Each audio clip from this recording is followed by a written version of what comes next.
The moment many have been waiting to feast their eyes on is just a week away. But what about for those who can't see? Megan Hartnett looked into what technology is available for people who are visually impaired. Megan, what are some of the ways people can experience the eclipse? Well, Kaylee, one piece of technology that's going to be available at state parks is called LightSound. It was developed by two astronomers, and one of them is blind. The devices will be hooked to speakers to make the eclipse a community listening experience.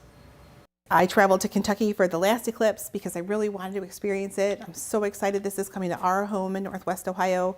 And I think it's like every other community event. There should be a way to make it inclusive for any person with any disability. And there is. Through the LightSound device, individuals who are blind or have low vision can experience the eclipse through sound.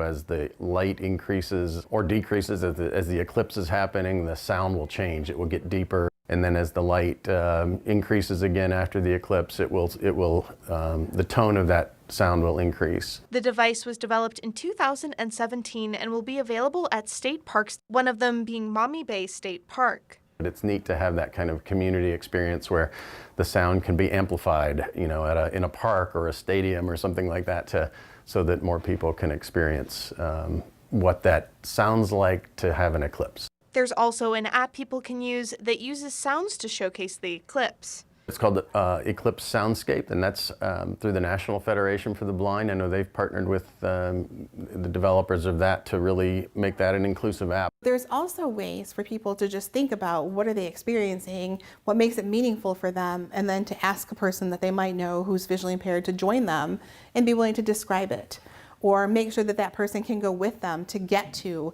the state park. Tim Teggy, the executive director at the Sight Center, says events like the eclipse can be a time for people to give their eyes a break and to think about their other senses. Sometimes when we take our eyes out of the mix, it makes it a little easier to do that. If you still need eclipse glasses, the Sight Center is selling them for $5. The funds will go back to the center and help them be able to provide things like magnifiers to people who need them. Reporting in studio, Megan Hartnett, WTOL 11.